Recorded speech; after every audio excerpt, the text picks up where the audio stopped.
We're live. Welcome. Hi, everyone. People are coming. Welcome, welcome. Who's here with us?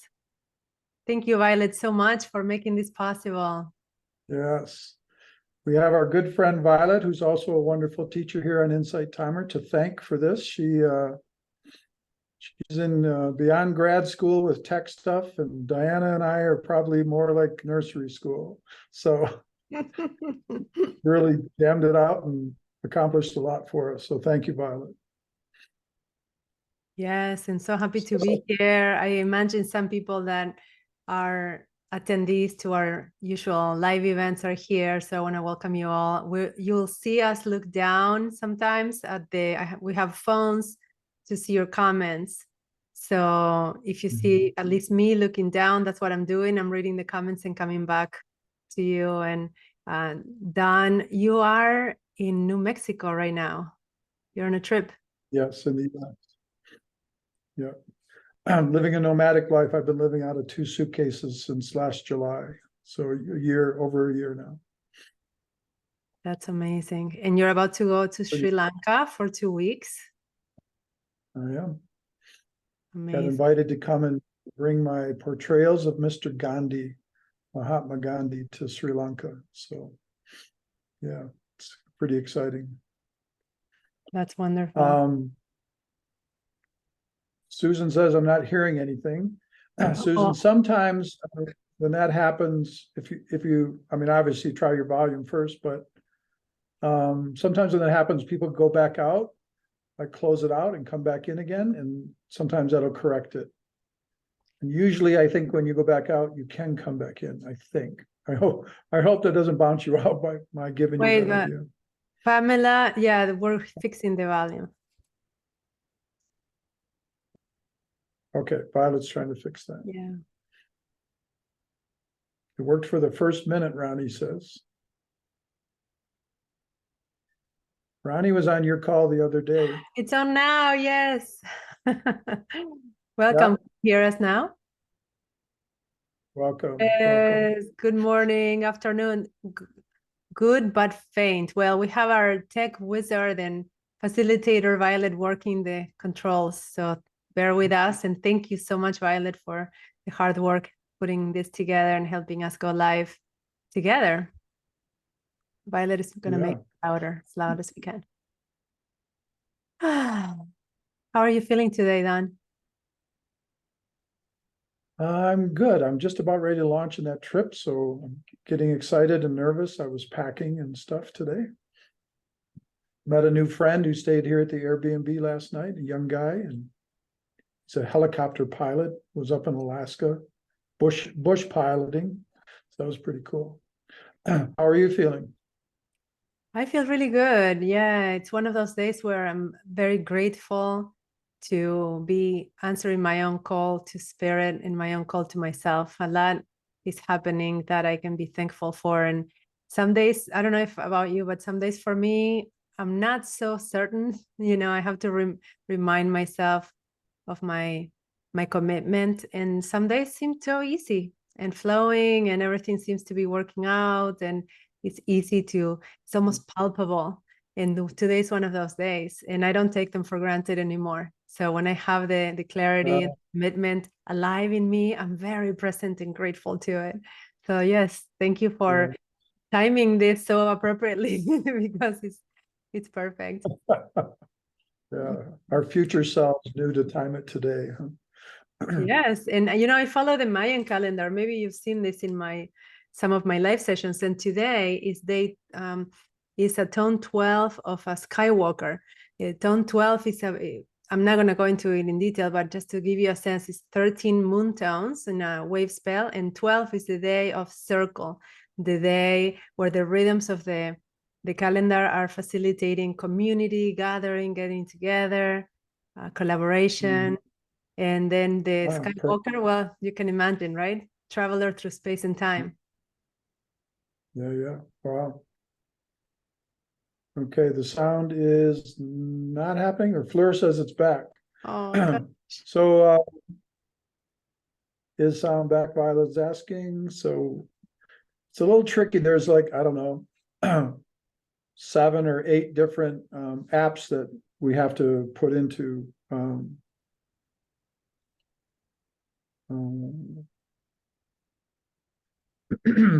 Melinda says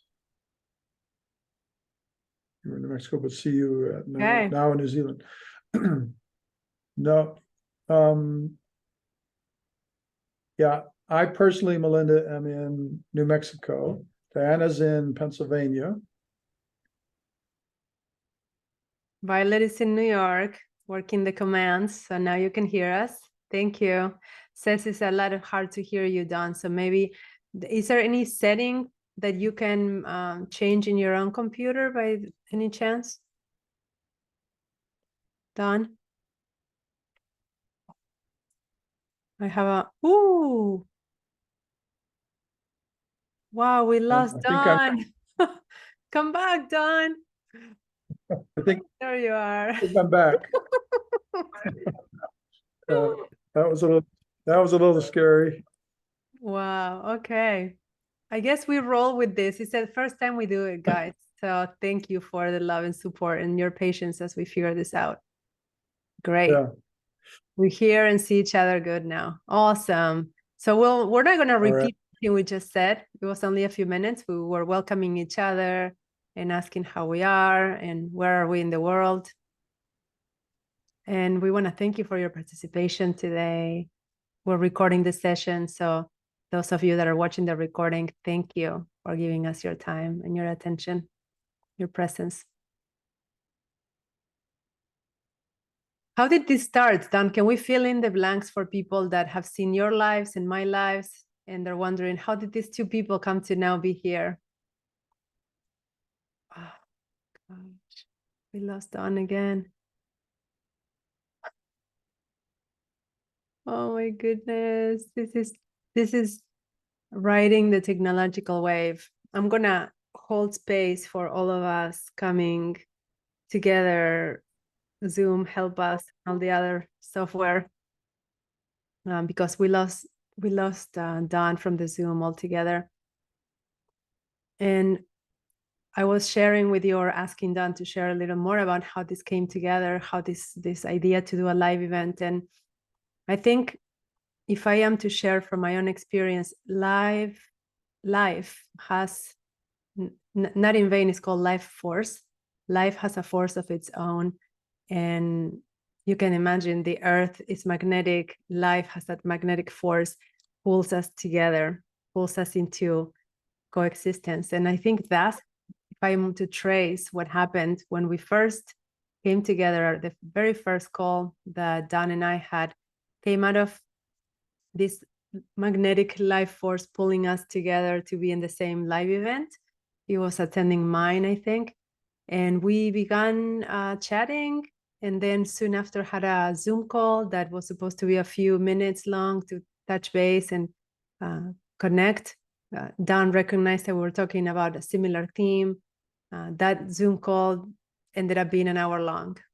And we realized we were having a very rich conversation that we figured one day it'd be nice to share with the people that we work with. Where did you say it was? Sit right there. Right there. Oh, right there. Right here. Sit here and I'll turn the TV on. Okay. All right. Thank you. Thank you. I think I'm back. It only got, I think, 4. It doesn't screen one. Diana? That's Diana. Hi, Diana. I'm here. Can you hear me? Oh, geez. Maybe there's something with the internet at Don's, because he keeps coming in and out. So as I continue the story, Don obviously is trying to hook his internet to the Zoom. There he is trying again. Yes, for persistence. We just put it out into the ether. We said, hey, nice to have a live event and share this. And the conversation was so good and so rich. It was one of those conversations where there was a lot of space we were really taking in what the other person was saying, and I realized, wow, I'm learning so much from this person, and wouldn't it be nice to share with more people? So we said it would be great to do a joint live event, having no idea that around the same time, Violet was also being pulled by this magnetic life force that I'm talking about, and being called to support us. And this is how we got all here today. So thank you for being the first dancers to this intent to share from our hearts what we thought it was a very rich connection and deep conversation we intend to continue with all of you, provided the technology is on our side. So thank you guys for your patience. Hey, Don. Am I back? You Can you hear are. me? You are. Is it an internet issue? I don't know if it was a Wi-Fi interview or issue on my end, or if it's with that OBS software stuff, but maybe it's going to work. Yes, you were coming out of the Zoom, so I'm gonna guess that it was the internet. Let me see the chat. Yeah, I have good internet too, and people are saying that the sound is better. So maybe the Wi-Fi or something was weak on your end. It's okay. We have a lot of time.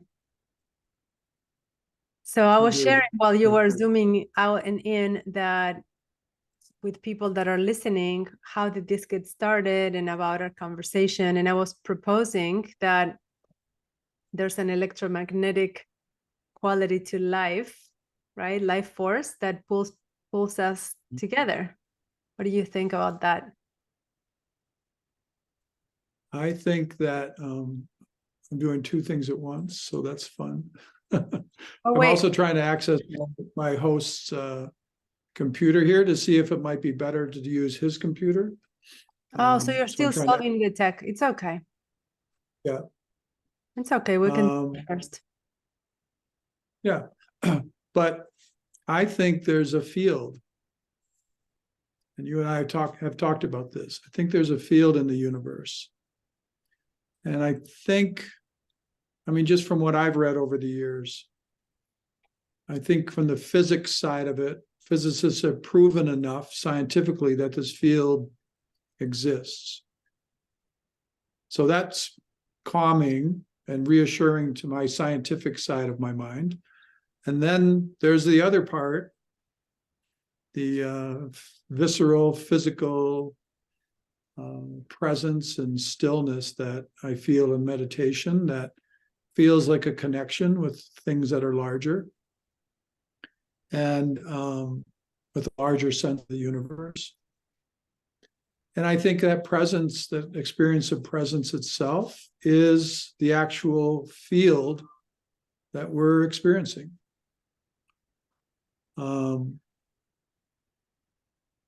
And we're all connected. And one of the things I loved about coming onto your live events, Dayana, the very first time, it just felt like you have an immense heart that was enveloping all of us who were on that call. And you're an example to me of what I experience in my own way, that we're all connected, and that this thing that we, in English, we use the word love to say what that connection is. And you actually, I know you know this about yourself, but you actually call people my loves when they come onto your calls. And I went, wow, she has really got it going. She's connected through and through. And I was really inspired by that. And that's why this idea came forward to do a live event, because you're very inspiring in that way of loving so big. So I appreciate it. Thank you so much. Did you start doing that too now, calling your people loves? I started calling them my friends. Okay. Oh gosh. Well, thank you for pointing that out in public now, because you did say that in the call and I kind of blushed. I don't blush right now, but easily. Oh yeah. It comes so natural for me to call people loves, honey, dear. I've been called on it before by a client of mine that is, I guess, late 60s, and he says, people don't do that anymore. You sound like an old lady. People don't call each other dear. You may write dear so and so on a letter, but you don't call each other dear. And Right. I didn't even hear that. I mean, I heard it enough that I'm repeating it, but it came through here, it went out there. I don't care. And why is that? Well, I think it's because I feel it's because we recognize in each other something. I recognize in me and in others something that is lovable, no matter what. I can tell you from pure truth that I feel this way about everyone in the planet. It's hard to believe for myself. I saw this in everyone. People that right now you may say it's, misbehaving or acting in a way that even looks inhuman, and I can still recognize something in each of them that is lovable. So I can't really explain it. I feel it. I feel it to be true.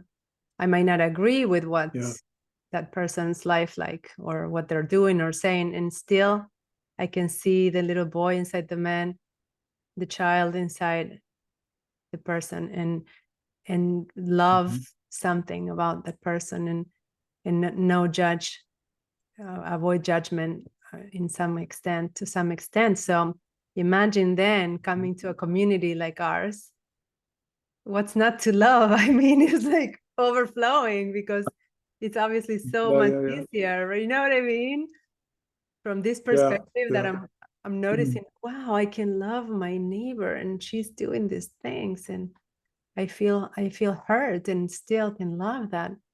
So how can I not love people that are coming with so much support and openness and the kind of attention that we feel we receive here, which is people are truly listening. That's hard to find. So yes, big love is present. I've had similar experiences. I'm a clinical social worker, and I worked in prisons and in juvenile detention centers for 20 years. And, working with people who had killed people and convicted of rape and stealing and assault and, all sorts of things. Like the worst stories you can think of, And I found ways to like those people and really to love them. And I started realizing that I was doing that. I kind of consciously took it on as a discipline to find something lovable about those people who have been convicted of crimes, and sometimes horrific crimes, and still see the best in them. And I think that led to becoming a meditation teacher, and maybe led to the Gandhi portrayals that I do, and certainly the therapy that I do. There was an opening in my heart for people in that kind of way that just kept expanding. Yeah, in some sort of way that also, I think, enables the possibility that they can access more of that in themselves, right? Imagine if you are a child's parent and you're only pointing out what's not great or where they need to do better. Well, you're not holding them greater light that is possible for them to grow into. So in a way, when I hold space, I call it for somebody to grow into the goodness that I can see in them. I'm giving them my best chance, of supporting what's good in them, what's lovable in them, what's to be cherished. And we all have some of that. It's just maybe the balance is a little off, right? Maybe we've forgotten a little bit of our divine nature, but we do all have it.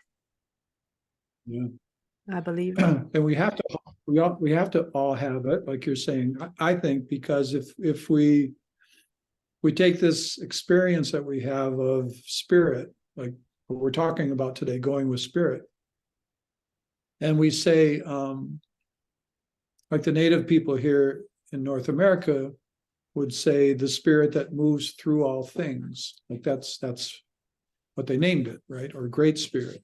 But I love the kind of way of thinking about it as the spirit that moves through all things. Things, all things, includes humans.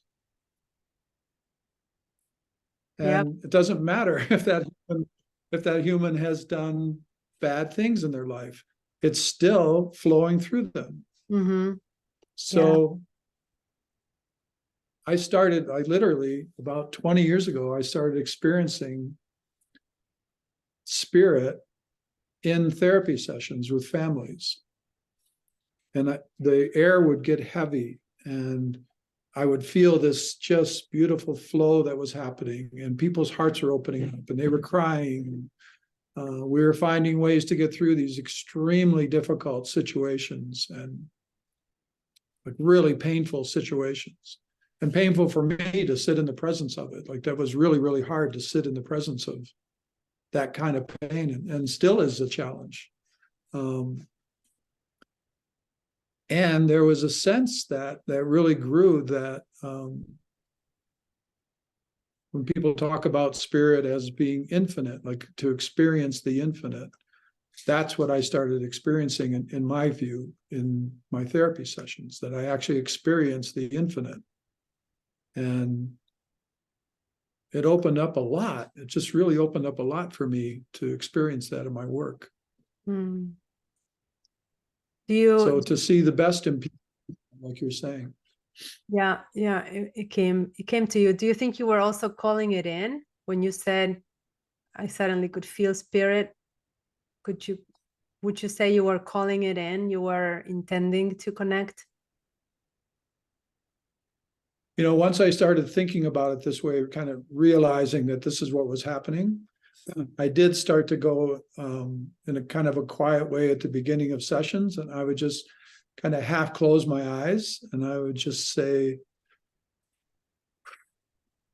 okay, I'm opening up to however this is going to go. Mm. And I could, it would happen a lot. People would say, wow, something is happening in this room, and I can't explain it. And I said, yeah, it's interesting, isn't it? I feel it too. And Wow. so like I wonder, in your life with your work that you do, how have you felt that sense of spirit? Yeah, that's a great question, because it invites me to go back to the origin, to say, when did I experience this for the first time? And Yeah. I think I was always very interested in consciousness. I started meditating when I was quite young, for I think conventional standards, like around 17, 18 years old. I was really sitting and wanting to access something other than my waking consciousness, and looking for something bigger, both in my dreams and in my waking life. But then when I was in acting school and I started performing, that's when I remember for the first time intentionally calling in air quotes, right? Like invoking or Right. intending to connect to something that at that time I already was calling love. And now I say it's spirit, it's God, it's source, it's the field, many names for the same source. And the way I did it was, you're gonna maybe remember this from our call, not that different. You are putting yourself and Gandhi in this frequency, right? You what's the word you use that is such a unique word? You Portray. You portray him. So it's a portrait. It's an embodiment. Yeah. I called it, right? That's my word for it. So Yeah. back in my 20s, in 20 years old I was when I started doing this, I would paint myself in white completely, wear a white turban, put on a white robe, and white gloves and a white turtleneck, and I was completely white, and I would stand on the street as a statue. And after a little bit, I realized I'm just here to send people love. So I was intending to connect to love, to connect to that force of oneness, and magical things happen. And I did that for 7 years. So that's the earliest I can realize I began connecting, intending to connect to spirit. It's just I didn't call it that. I didn't know that I was even doing that. It felt like, yeah, this is a job. I'm, making people happy, sparkling them with love on their way to work. At some point, I realized I was waking them up from some sort of dozing off, sleepwalking. Some of them felt like, this is before cell phones, right? Before even people were on their screens all the time. People were lost in thought or busy going somewhere. And there I was, very still, completely white, looked like a real statue. And then when I saw the interaction, I would move and blow them a kiss, eventually began to hug people, hum a little song in their ear, things that a statue is not supposed to do. But I still did it because I felt deeper and deeper connection as the years went through. And turned into what I'm doing today. But that was the seed. That's when I realized, I can do this. We can all do this. We can intentionally call in more love, more spirit, more connection. Yeah. I noticed I'm a narrative therapist, and narrative therapy is based in one key idea that rather than people live according to a structure inside that has an ego and an id and all those kind of things, or that people live according to developmental stages. Narrative therapy says people live according to the stories that they tell about their lives.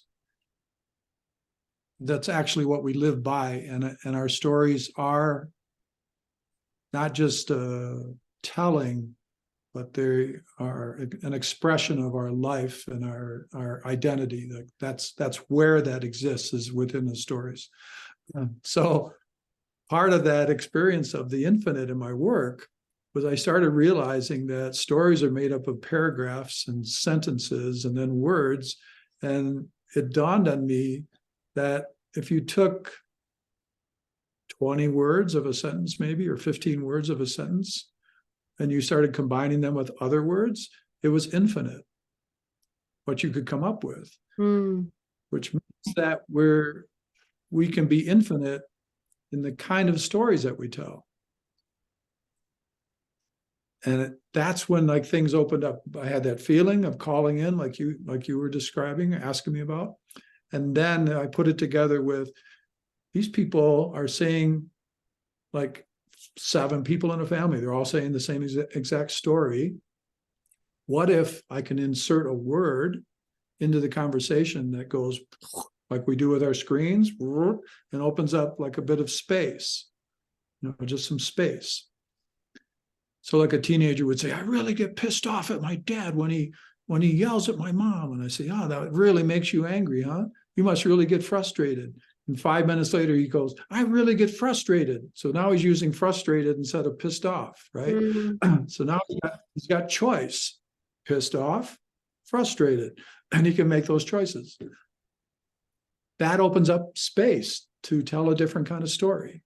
And that started happening more and more, where the words, like the infinite choices of words that we have to tell stories, started to really come to the surface for me. And we can tell empowering stories. We don't have to tell the same kind of disempowering stories all the time.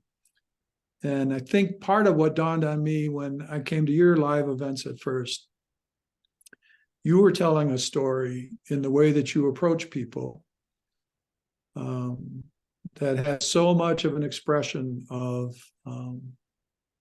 what you were saying, that you can feel love for everybody in the world. And that really touched my heart. And I just thought, I need to learn how to do that. Mm.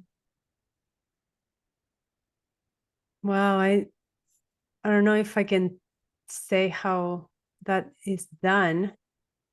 I can say that the deeper the love we can have for ourselves, it seems to make it easier to see that if I can have self-compassion and self-love to a degree, I will see in that microscopic amount of self-love to begin with, right? Like into love, accept into love, that there's really a lot there that it's ugly by standards, right? By common standards. It's not perfect. It's not great. Look at this shortcoming. Look at when I lost my temper. Look at when I couldn't say what I really meant. Look at when I didn't fulfill my own promise to myself, right? So that's, I think, how it starts, right? That you are the petri dish that then you will see in others, right? So can we look within and aim to accept, like, love everything that we find? Yeah, that time when I wasn't kind, that time when when I was afraid, that time when I failed to this and that, right? And then if that's possible, then and you do it enough, what's different? Then you look out of yourself, right? Instead of the mirror, you now look at the window and you said, oh, look what my neighbor is doing. You hear a politician, you hear, of course, there's degrees to this that I'm talking about, but if you can say this with the same kind of compassion or temperance about others than you're doing for yourself, it becomes possible.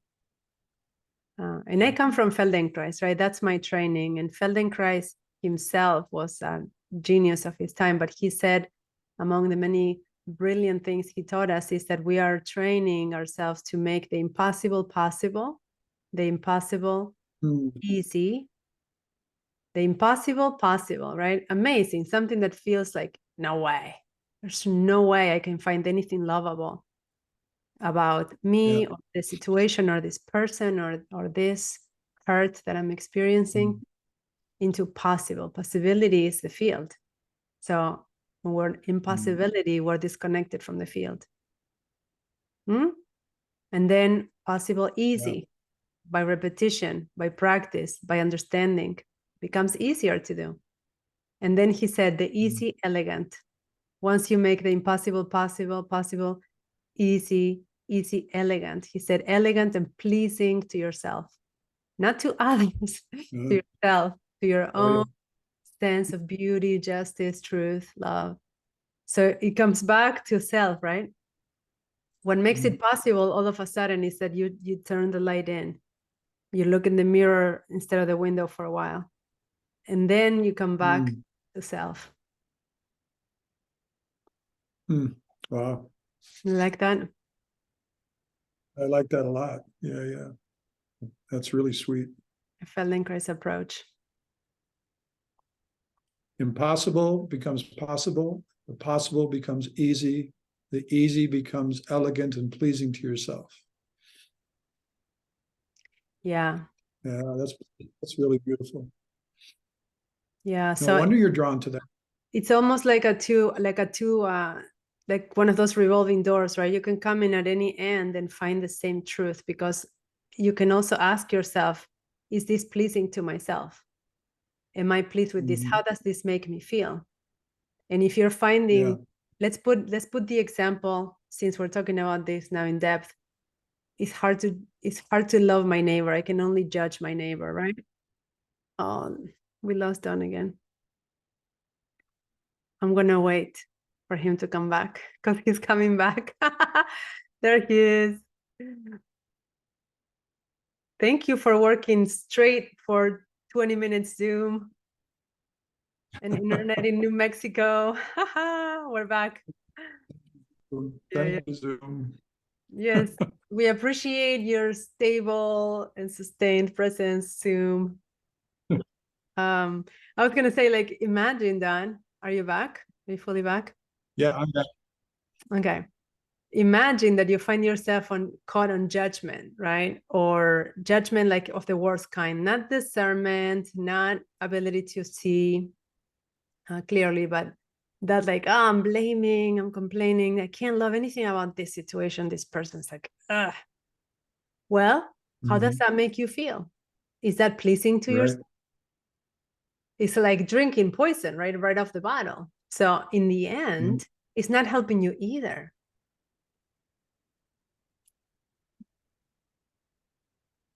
So if it's not pleasing The thoughts to you, go ahead. The thoughts, yeah, the thoughts. Yeah. Yeah. Yeah, so that can give you a clue that something in there is really not life-giving, not nurturing.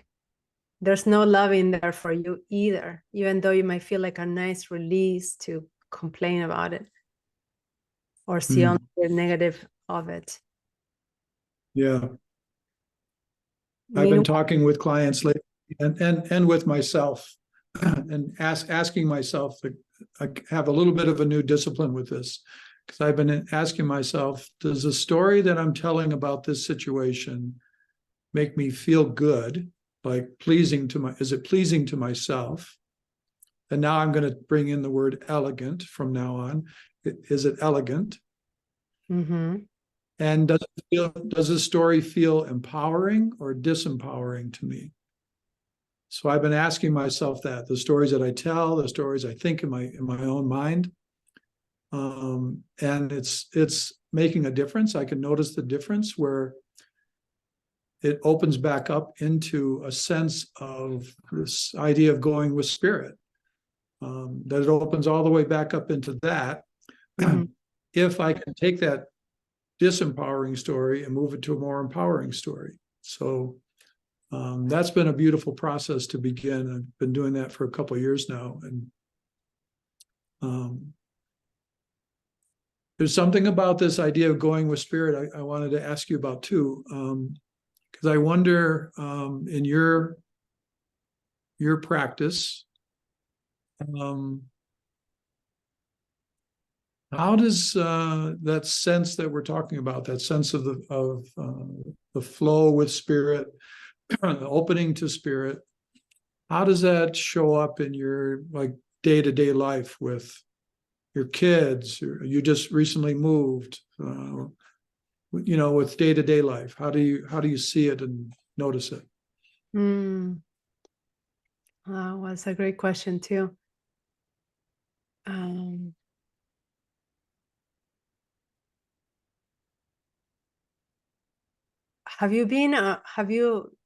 Do you remember being on a hike or a walk, and you come to a place where the path is not marked anymore, but there's more than one way where you could go?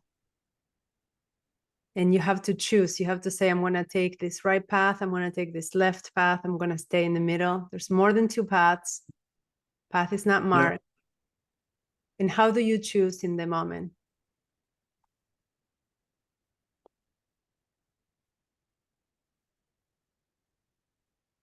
Which has the prettier trees and the prettier flowers? That's one way I think about it. So you follow beauty, right? You follow a sense of beauty. Again, we're looking for elegance, grace, even you could call this. Yeah. There's a moment, an instant there that you trust. You trust that because you've been guided before to follow your beauty, your sense of joy and excitement, whatever it is, it's the right decision. Yeah. And even if you get lost, even if you say, oh, I went that way, it was not the way, and you have to back step and take the other path, you'd enjoyed it because it was beautiful. Okay. Yeah. So the more that I can recognize that in myself, and look, I've taken the wrong path many, many times, right? I've screamed to my kids. I've been disappointed because my move took 7 hours and I thought it was going to be 6, whatever. The more I get to recognize where am I choosing from? Like, what is guiding me? Can I allow myself to be guided? The less times I have to backstep. And backstep sometimes means like I'm telling sorry to my kids because I lost my patience, or asking for forgiveness, for myself, for others, whatever it is. So I recognize, how do I do that? Is by becoming keenly aware, paying attention to where am I choosing from the next step, Like, where Mhm. am I running away from something and I'm moving out of fear? Am I moving out of habit? Am I in a rush? Mhm. Right? Am I driven by anxiety? Am I driven by worry? Can I just fully sit in trust that I'm being Mm. guided? Yeah. And sometimes that means making the uncomfortable decision and doing something or not doing something that otherwise I would do out of desperation or fear or habit or trying Mhm. to look good or whatever it is, right? Yeah. So sitting more in trust that guidance is real. Guidance Mhm. is a combination, in my case, of experience, prior experience, my emotional response to the situation, gut feeling, intuition, um, yeah, prior lessons, right? Logic, all that kind of made into a nice smoothie, right? A nice balance. Yeah. But also, and something that I wanted us to consider today is that, do we feel carried by something larger than ourselves that is Mm. kind of guiding from behind or from all around that we can Mhm. feel, right? Yeah. Or God, some people call it. So that's there too. And if you ignore that, then most likely I will have to backstep or say, oh Mhm. gosh, I got lost again. Mhm. How do you do it in the daily life? Yeah. Yeah. Um,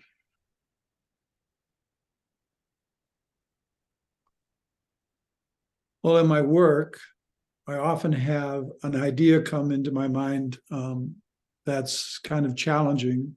I've got like 3 or 4 or 5 people right now who have been considering suicide, or they've had like a death in their family that was really, really tragic. So a lot of people going through some pretty heavy grief and fear. The suicide brings up that fear. And I realize that I'm talking not just to that person, but to that. I think of it as kind of a dynamic, like there's a dynamic in our culture of what leads to suicide, for instance, what leads to depression, what leads to anxiety. There's these dynamics in the culture that filter their way into people's minds and their hearts. And I know that if I talk too boldly to that person, that dynamic is going to take over and come in, and they're going to look like what we call it being defensive, right? But really, it's the dynamic is getting challenged too much, which means I'm not being smart enough. I'm not being subtle enough in how I ask questions or say something. So when an idea comes to me about to say something that might be a little bit bold, I often go, no, no, no, wait, wait. I just say, wait, wait. And it comes to me again. I go, wait. And then it comes to me again. And if it comes 3 times, if it comes into my mind 3 times, I trust it. That's my little rule that I do. And that's how I feel like when you were combining all those things, the smoothie of all those things that you were talking about. Some people call intuition super logic because of all of our life experiences, just like crystallizes, right? And I have learned to really trust that. And now in my life, I'd say a little more subtly, because I've been living like a nomad here for over a year, and just sitting and thinking, where do I want to go next? And I was in Spain. I went on the Camino de Compostela in Spain on a coach tour in May with this wonderful spiritual teacher and his wife and a group of people, all from England, a couple people from the U.S. besides me. And they had gone out ahead of time, and they had mapped out the 7 chakras of the Camino, of that 250-mile pilgrimage, the 7 chakra points. So that's kind of what Peter Dawkins, the leader of this group, does. Is he sees the energetic of landscape temples, he calls them. Mm. So I'm saying saying a bit too much about this maybe, but every time we came into the new city, and there's always a cathedral on that chakra point all across Europe, but on this Camino specifically, I started feeling things. And at first I thought it was just, my normal ramblings in my mind, but every chakra point was a new kind of set of feelings. And it would come out as me sitting on that bus and starting to sing Amazing Grace. Just sing it. Or we were in one of the cathedrals and the giant altar was painted with gold, like just solid gold. And I sat there and I knew that solid gold had come from your part of the world through murder and enslavement of the people who used to live there. And I got really, really angry. And I thought later, I think I'm feeling the anger of this place, of how that gold came to Spain. That's where it came from. And I've been, since that Camino in May, I've been trying to tune in more and more to like what's happening, what's going on in my body, what am I feeling in this moment, to either speak or to get up and walk or to write a poem. I've been writing poetry a lot this past year. Do I want to talk to somebody? Do I want to call my kids or a friend, or do I want to meditate?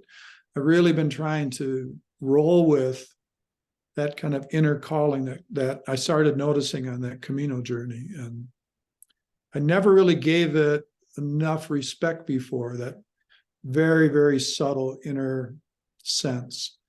And it feels like I've kind of moved into a new level of experiencing that and honoring it and listening to it. So it's a very long answer to your question, but there we are. So that's what's so great.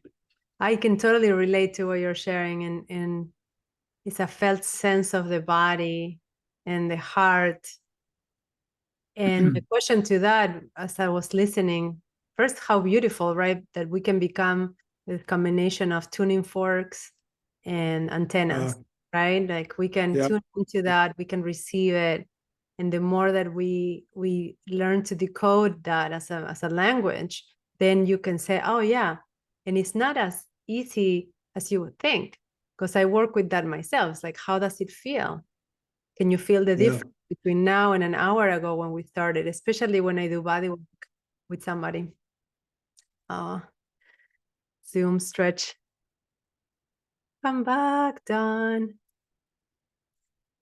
You guys, if you're enjoying this conversation, which I'm sure you are as much as I am, and feel like sharing, asking a question, please know that the chat is open for questions, and we are reading them and we will answer, okay? So please feel free to chime in.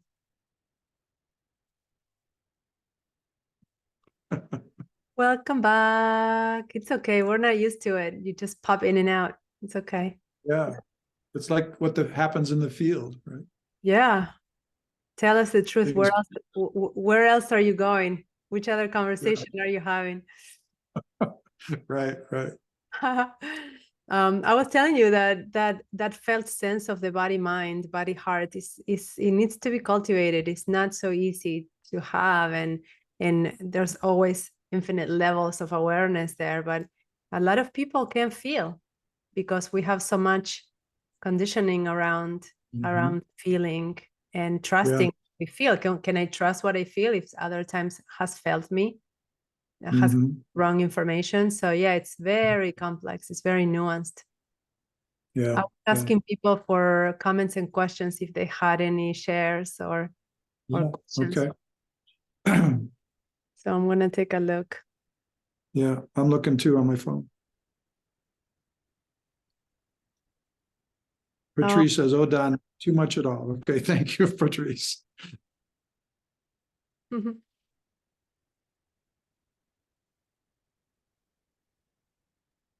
I had a question if no one else has a question about what you just said.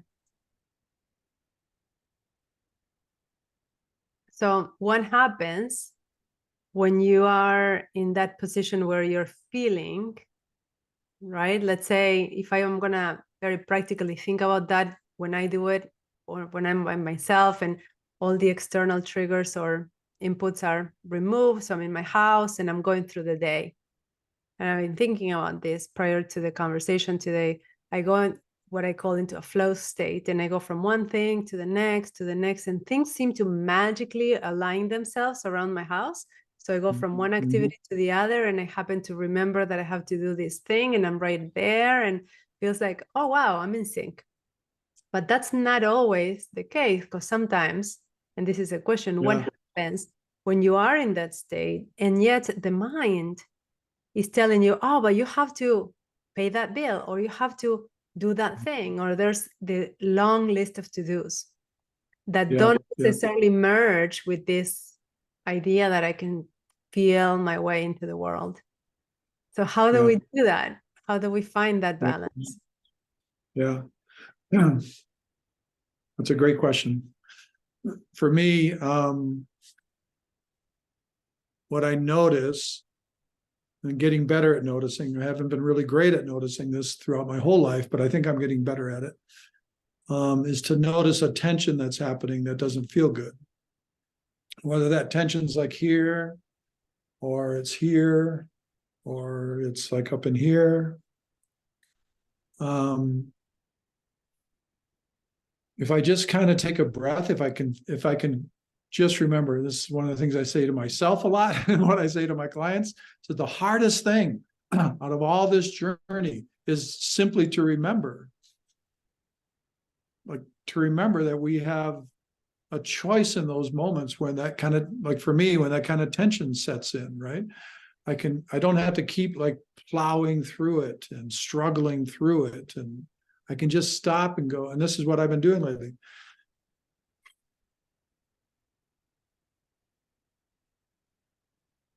And I find this spot right here, which is now kind of a power spot, a long story, but a power spot for me.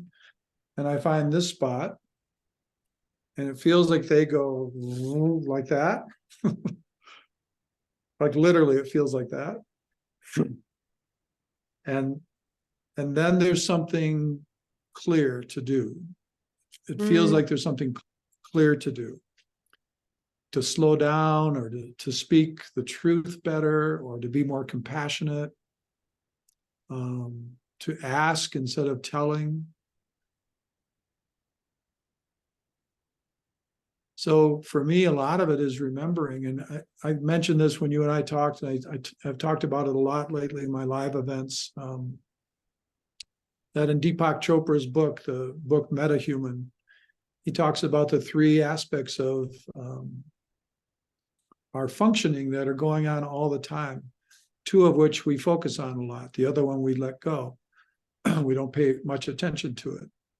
And the two are conscious mind, subconscious mind, and the third one is consciousness. That we actually, every second, every microsecond, we're tuned in and receiving at the consciousness level, at the literally the quantum level of the universe, every single moment of our lives, just as much as we are with the conscious and subconscious. And what this meditation thing maybe you could look at is, for me, is all about, is becoming more and more aware of that consciousness level, rather than letting the conscious subconscious be running the show all the time. So to bring that consciousness level up to the surface and be relying on it more and more, that's what I'm trying to remember, is to do that. Like to wake up just a little bit. I How love about it. for you? So that is this infinite and continuous stream of information that we are exchanging with the field. Is that consciousness?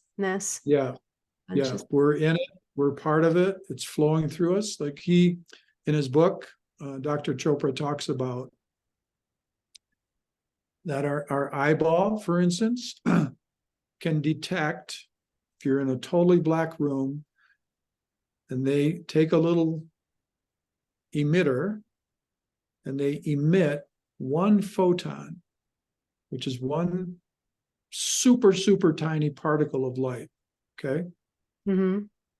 I can see that. That's a quantum level particle of light, and our eye can see it. And the same goes for all of our other senses: taste, smell, touch, all of them. And people have done experiments on this to show that it's true, that we are constantly experiencing the quantum level of reality. We just don't know it. Or it comes in as feelings, like we're talking about, like when I was on the Camino, like you're talking about slowing yourself down and accessing that love that you feel, you know. It's always here. There's no way to be disconnected from it ever. You couldn't if you tried. So how do we bring it? Like, how do we go with the flow of spirit, you know? And I think what we're talking about today are some of the ways, at least that you and I have had, of figuring out, experimenting, learning, growing with it, and how to do it more and more. Is it always new what's coming through? Can it New be meaning old information? old input, you mean, from Can it be old information? Because I think part of the key there might be that the moment you are, how to identify if we are connected to that or projecting something right from the past or our thoughts into the future. So perhaps one of the qualities that we can recognize it has, that input, that dance of information is that it's new, that is fresh, that is somehow combination of ideas that you didn't have before, or something new to you, but not an old thought. So how to do more of it? Well, if you realize you're thinking old thoughts, that you're not there. If those old thoughts are thoughts that you know aren't empowering, what you mean? Well, how to recognize you're going about your day, you're doing your dishes, you're putting things away in the house, you're packing your bag for Sri Lanka, and right. How do you recognize, am I tuning? You're saying you're practicing this more and more, you're reminding yourself, well, how do you recognize, am I doing what I want to do, which in this case would be allowing this consciousness field and me to merge, so I'm tuning into that? Or how do you recognize that you're in consciousness or subconscious, right? Conscious or subconscious, What's the difference? Yeah.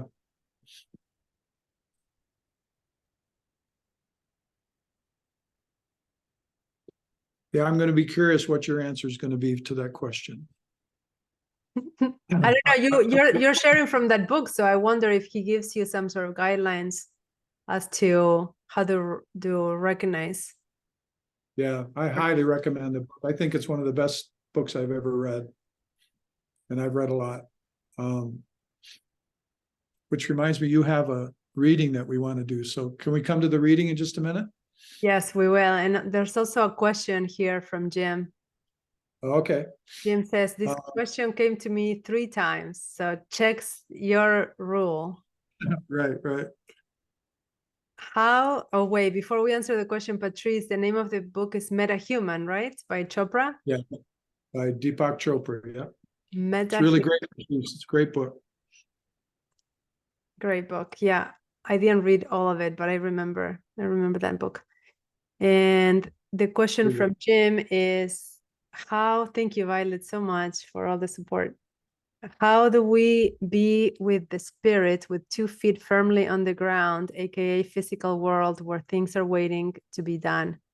That's it. That's the $1,000,000 question. But that is also the why we want to be with spirit, right? What do you have to say, Don? I know what I would say, but please go ahead. I'm curious. Yeah, things are picking up here. Tiny added to Jim's question too, so we'll come to that.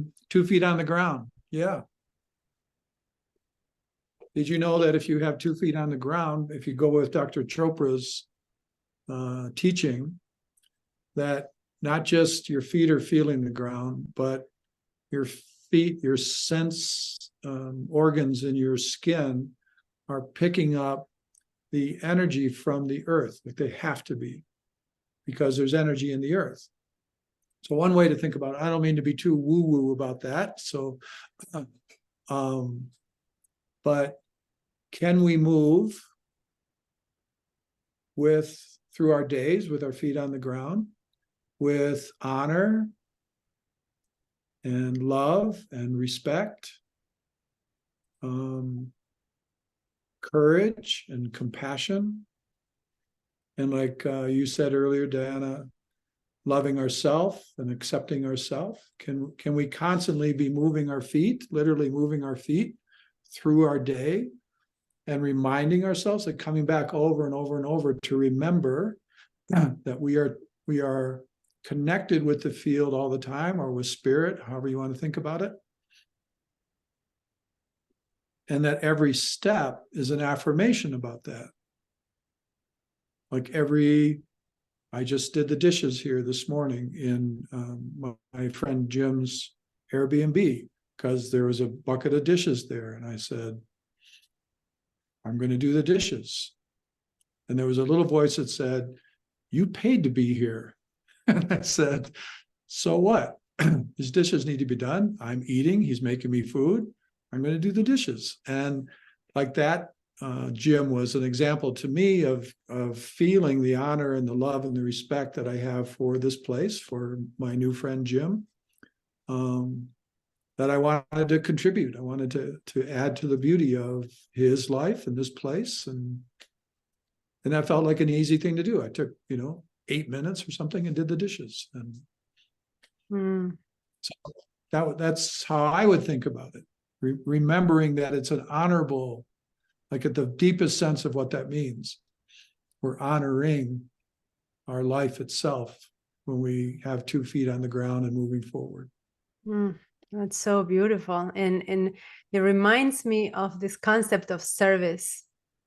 The times that I have lived in situations where the to-dos were removed by the nature of my life in the moment. So I lived in a van for 10 months and I was just traveling through Australia. So I didn't have the list that I have right now, that I have 2 daughters and a business and a career and a practice, right? So that's a very simple way.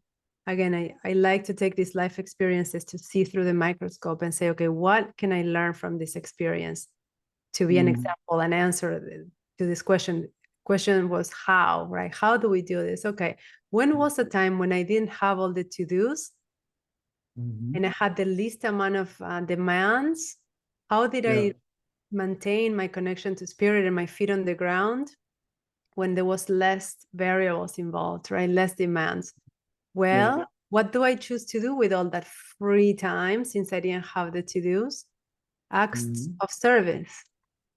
That's what I would do. I would see that wherever I was honored to walk, to be part of, whatever experience, whatever situation, I would aim to leave it better than I found it. I would aim to do something for my fellow human, to give something, even if it was attention, a smile, kindness. I remember visiting a monastery in that trip and seeing how could I contribute? Could I clean something up? Could I put something back together that was untidy? I mean, just because I could. Right. So maybe that helps us to see that during the day to day, as we have to check all these lists, they are no different.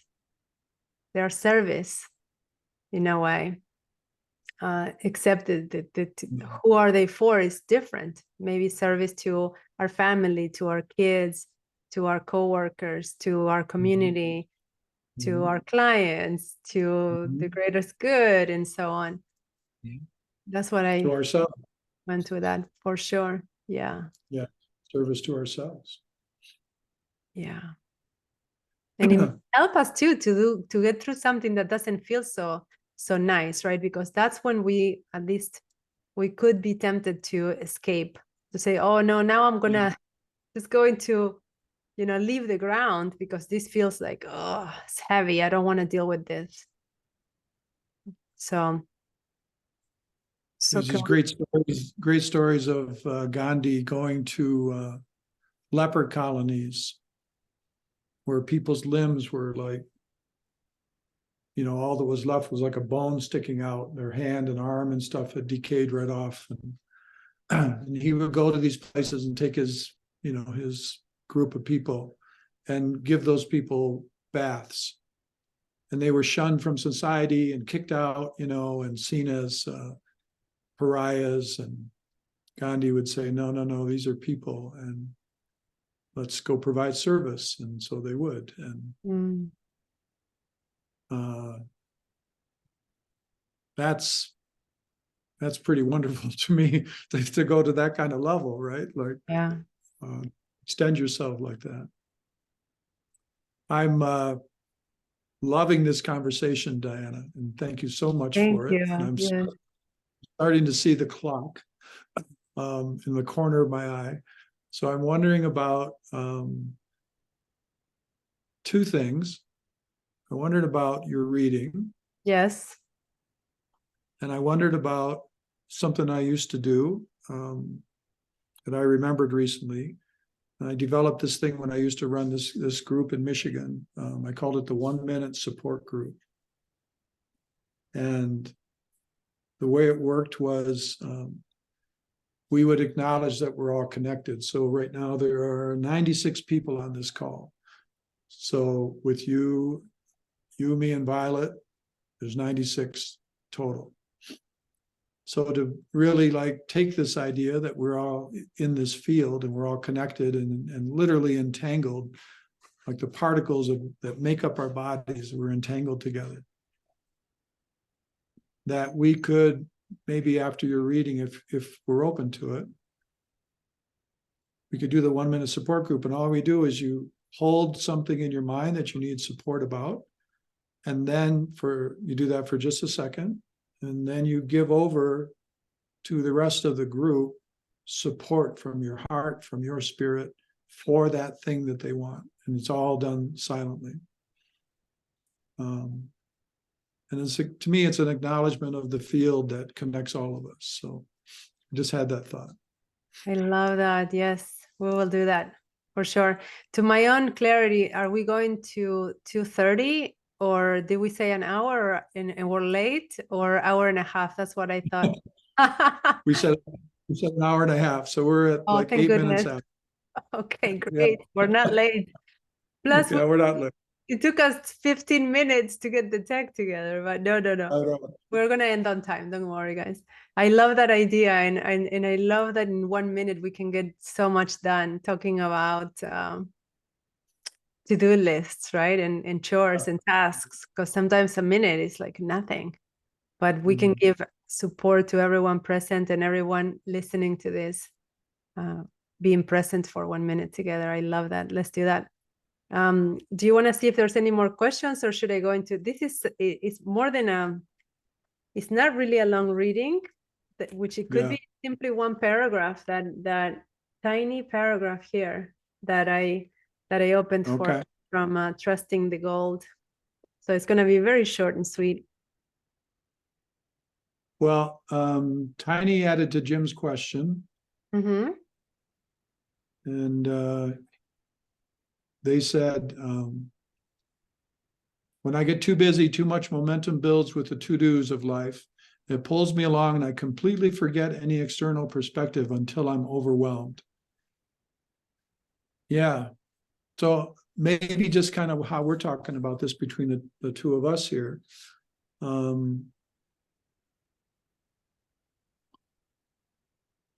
It seems really valuable to remember. And I get it that, and you even said, Tiny, that you completely forget. And I totally get that.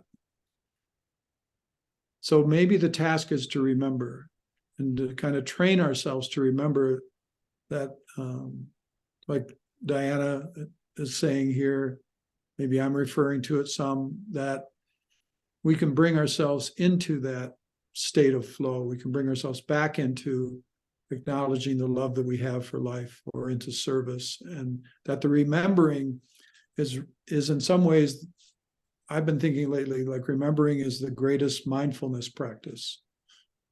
Like in some ways, maybe the most important mindfulness practice, to remember. So how do you practice remembering, Sticky notes everywhere. I don't know. Or like timers, you set a timer on your phone for every 15 minutes on the whole day that goes, hey, remember, you flow in spirit. Like, remember that, or whatever. Like, how can we set up reminders until it becomes a discipline? Because you don't have to do that forever. Just like in my work world, people want to go on medication for anxiety or depression or whatever.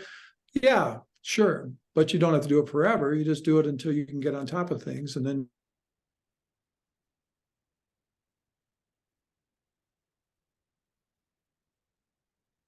I like that. It's temporary. It's a temporary reminder. It's a temporary support system. I like to do temporary drawings on my skin. I actually have a pen, but I don't know if I have it with me right now. It's upstairs, my altar. It's a white temporary tattoo type pen, so it's felted and nice, and it's different. It's not black or blue like I might write a reminder of things on my palm.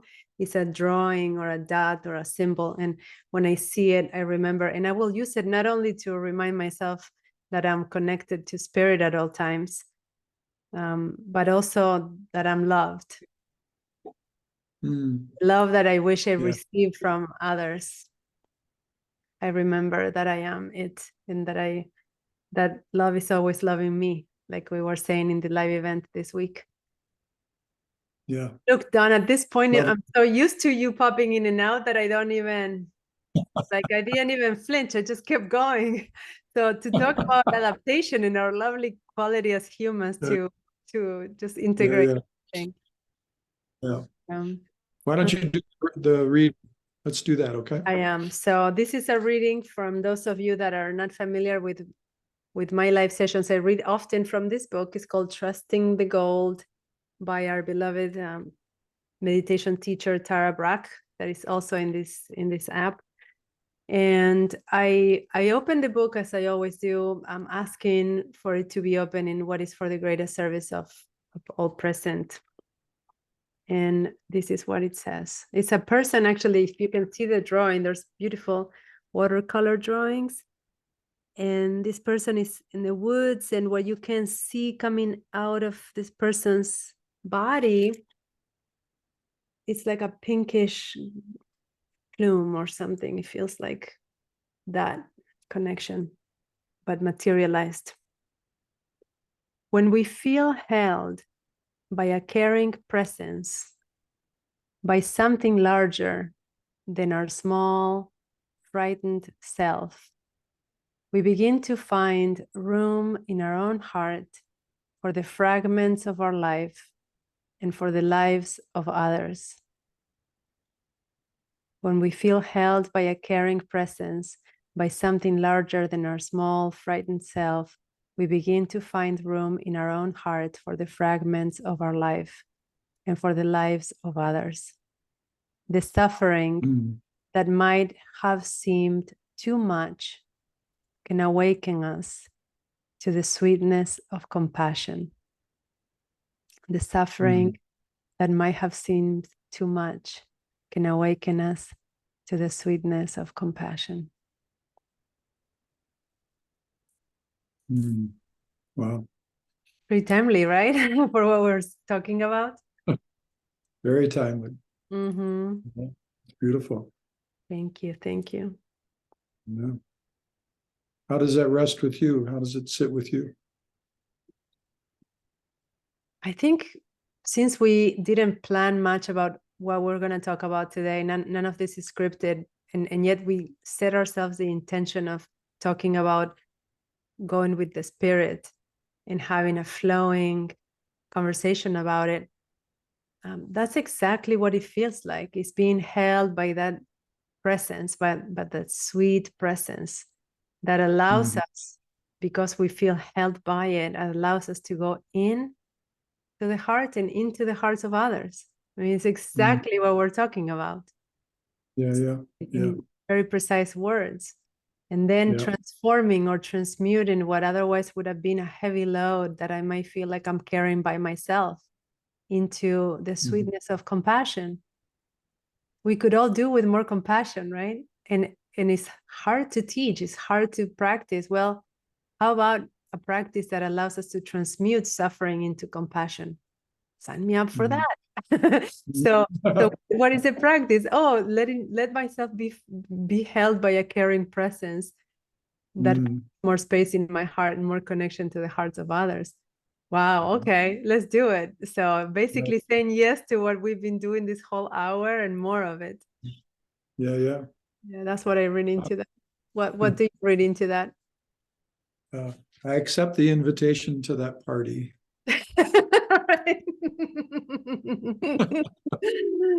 Thank you. Yes, and more, please. Yes. Oh gosh, I love it.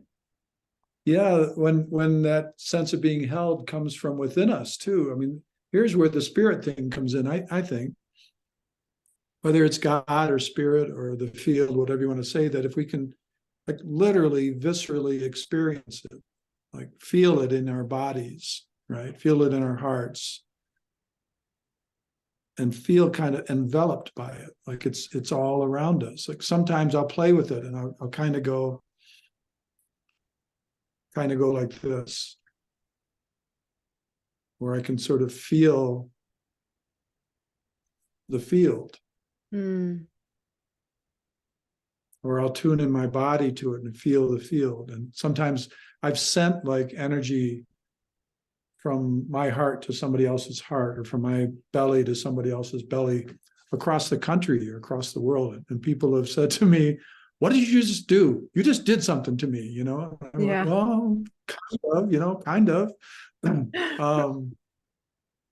Because we're all connected and it's all the field. So why can't we do that? It seems reasonable. So to me, part of that being held, and I loved what this part of the reading that said the suffering that we think is too much to bear suddenly becomes a vehicle for compassion. That's how I heard it. And compassion for ourselves and compassion for other people. And that's a whole different experience, than suffering. Yeah. Have you ever done this thing where you look at other people and imagine that they are you or that you are they? Like just wonder. Like put yourself into them, that kind of thing? Yeah, to really take that idea of the merging, right? Because when you do this, I feel like, yeah, I can relate to that. I've done that. I felt that merging with the field. And again, I'm always going to bring us back to, but it's easy to do on the meditation chair. Sure. For some people, it's impossible to do. They don't even know how. So I assume, wrong to assume, but I assume that because we're here in this app, giving our attention to this event and not something else, that we are interested in meditating. We are interested in self-inquiry. We're interested in going within. So it's not new to us, the practice of sitting, of contemplation. Okay, so it's easy there. It's easy. But what if I'm having a challenging conversation with somebody that I care about? Can I, in that moment, do that thing and merge? So how do I do that? I was thinking to myself, how do I merge with the field when I'm in the presence of something that is challenging and not in a private, safe space? And I do it sometimes by imagining we are one, by considering that we are one. And if we're one, you are me and I am you, and you are God and I am God, and we are everything. So So that Right. separation that I feel by, I don't know if I understand what you're saying, or I agree with what you're saying, or I see it differently, or whatever else, dissolves. Mhm.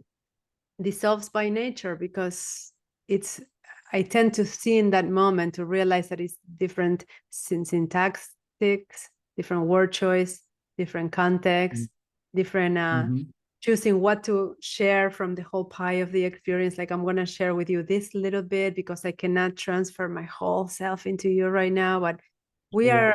are one, and we're talking about the same thing in the end. And that helps me find that merging in a practical way more and more. Yeah. I was taught in my first meditation class I went to back in 1976. It's a long time ago. If you want to really experience the other person, you could go into meditation and with your imagination, reach out, pick up their head like a paper bag, turn it, put it down over your head. Yes. Let me And sometimes I'll do it with hearts, I'll reach out and grab the person's heart with my imagination and bring it in here. So yeah. Yeah. I'm loving this conversation, Dan, and I'm aware that we are wrapping up soon too. So 2 things I want to invite people before let's do that practice, the 1 minute support group before we go. Okay. And I want to invite everybody. Well, first, thanking you for being here, inviting you to share in the chat if you like this conversation so we can have it again, because we're planning another live session. Dan is traveling to Sri Lanka in a few days, couple days, and we're planning with the loving support of Violet here to have another live session. He will be in Sri Lanka and I will be in Pennsylvania. And Violet is in New York. So we're going to make this triangle again. And if you're liked it, we will do it. We'll find the time in October. And also, if you're interested in going further into this topic or something else, so we'll decide. But I want to open it to suggestions from the group. If you like this, if there's more here that you're curious about, or just leave it open to whatever we feel guided to. Maybe we could do a quick little survey. Yeah, that's what I'm wondering. There are 116 people, and Patrice says yes, Christine says yes, Michelle loved it. So how about if we can get 20 people to say yes, we'll do another live one. How about that? So bored talking to you, Don, that it's gotta be at least 20 people. So otherwise, why would I do this? Just kidding. It's so fun to me to just chat. Imagine if we could do this often, right? Yeah. And keep peeling the layers. So how many do we have? There's a whole bunch popping up. Yes, with lots of exclamation. Absolutely, would love another live. Thank you, Violet, in your profile. Yes, Jim says. Amazing. And here's, when you just said that, Dayana, here's my thought was, what if, oh, it's scary to say it. So this is one of those moments, right? Yes, Therese says, Marcy says yes.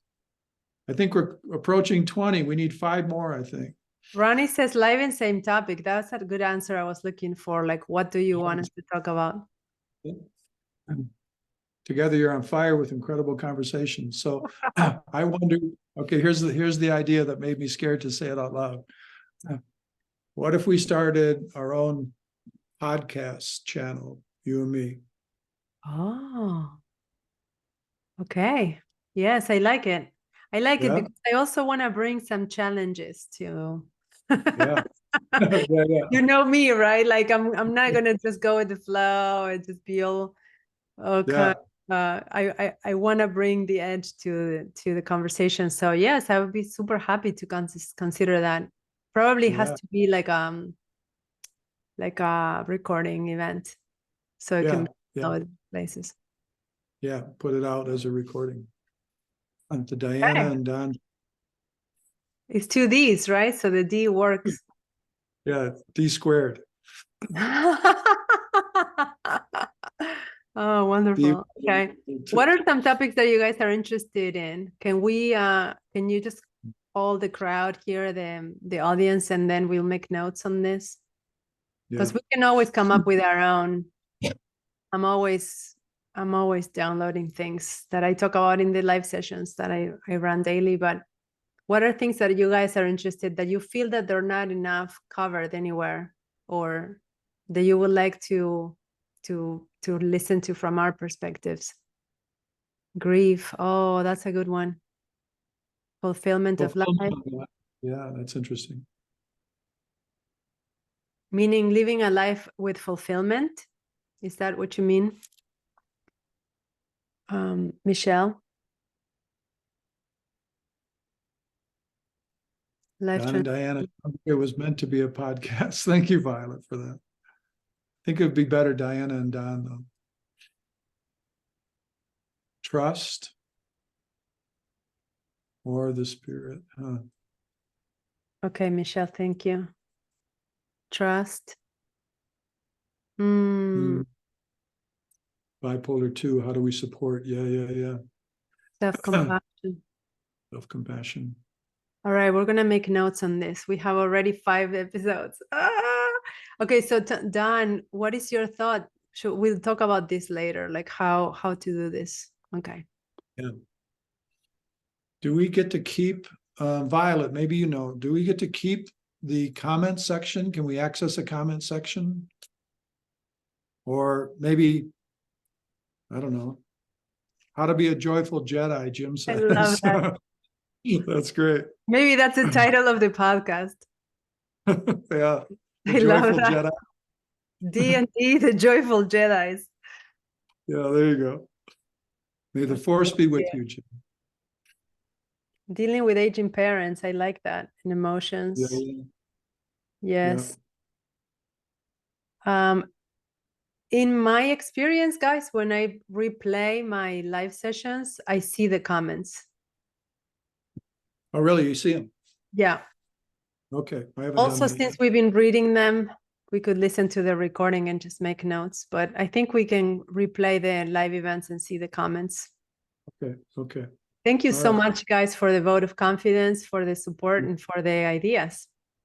Yeah. I'm I think open. we got enough to say yes, we'll do another one, right? We got enough yeses? Oh, yes, we will. And we'll choose one topic, the one probably the most mentioned topic. Tiny's also talking about people coming in and out of our lives, our homes, relationships, changing, different people, different boundaries. Yeah.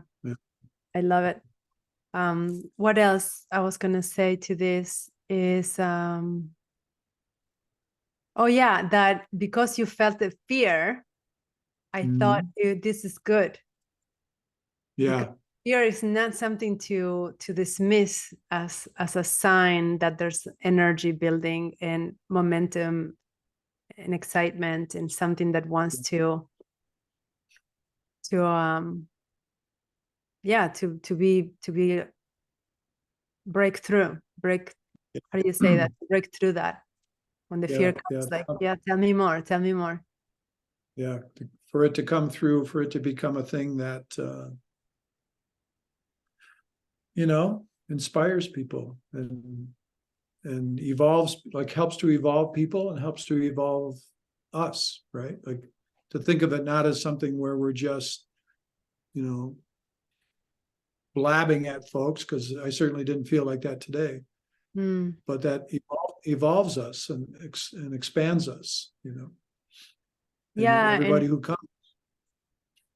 I can also appreciate that. I mean, it's funny, we don't want to go too long and it's already time, but I wanted to add to this topic that I have so much respect for you, for your experience, for what you bring, for what you've done, that I find myself sometimes sharing. You ask me a question, I answer it, and at the same time, I'm not an expert, right? And I have so much respect for what you do, for what you share, and I hear the same humble wisdom in you. You're talking from, but yet you're not claiming an expertise, final word in the matter. And I really appreciate that tone, that exchange, that energy in our conversations. It's not you're trying to convince me, I'm not trying to convince you, you're not telling me what's the latest study on this, like seal of approval, Harvard University. Yes, like no. Yeah. And that is authentic. And from there, I feel so many of us can find their own voices. Right? Perhaps Thank you. one step sideways is a different perspective, but we don't know that we can take it. Yeah. Well, and I'll just send you back a similar kind of support that, as I said earlier, I find your expansive love and all the ways that you express it through your work and through your words, and the way you call people honey and dear and my loves. It's very freeing. I have had to kind of break out of a prison of constraint through my life, and that constraint is no longer much fun. It's taken a lot of work to do that. And, you know, my parents, the church I grew up in, all that stuff had the Catholic schools, and had a place in all of that. But maybe a person like you comes along and has this, you know, like effervescent love pouring out, and it's really a wonderful experience. So I'm honored to be able to be in your presence, and for you to even consider doing another one, like, lifts me up. So Oh, thank you. Thank you, thank you, thank you. When we look at the gift on the side of all this, the work, because it does look like work sometimes, to pay attention, to remember, to connect intentionally, overcome the fear, everything. I recognize that as the most precious gift that I have received as a consequence of staying true to myself and doing this work, which is freedom. Is unbelievably, unconceivably levels of freedom. Because there's nothing more freeing actually than realizing that you're connected to that oneness we're talking about. Because then we are infinite, we are limitless, we are metahuman. so wow, right? And yes, I am enthusiastic, I know. And at the same time, how could I keep this on to myself? Why would I? So it's also because I'm Latina, right? So Latinas present in the house, raise your hands. We are loud, we're vivacious, right? We have this group, but it helps us too, because otherwise spirituality can become this very serious task. And it's not. It's not necessarily that serious. With a lot of love and respect for a serious, devoted spiritual practice, if it's not joyous and it's not filling you with happiness and excitement, there's more. If there isn't dancing in the revolution, I don't want any part of it. Right? Yeah, like you said, I went into this party, right? It's a party. It is. Be quiet. We can still be quiet. Not too loud about it. Oh my God! Thank you, Don, so much. Can you guide us through that 1 minute? Let's do the 1 minute practice? support group.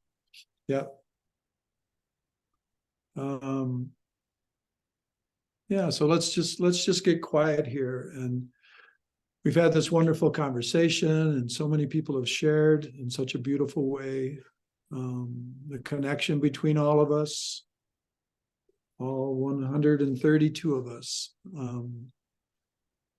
It's a very, very beautiful connection, and maybe we can all feel honored by each other's presence, stretching all the way around the world.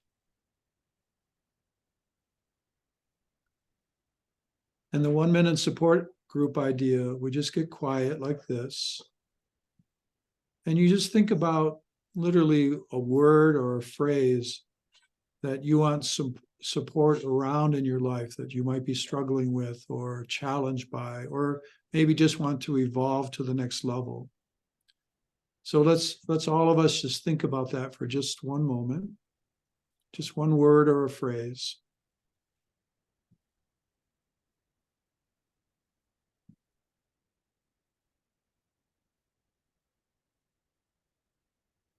Okay, everybody have it? Yep. And then feel that connection, that knowing that we are all entangled. The physicists have proven this. The Nobel Prize for Physics was won this year by entanglement experts, showing that the universe is so entangled. We're all connected. And we can experience that connection right this moment for each other, with each other.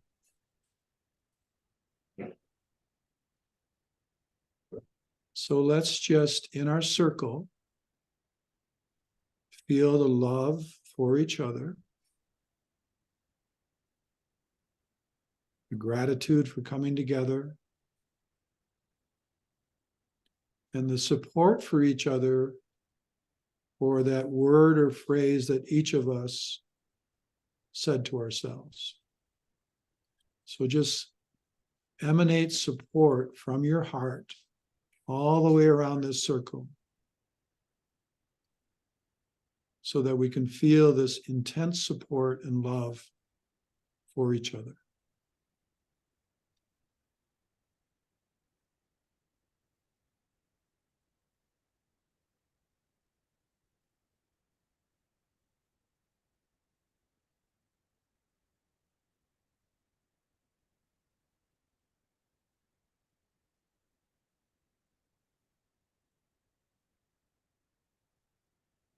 And there it is.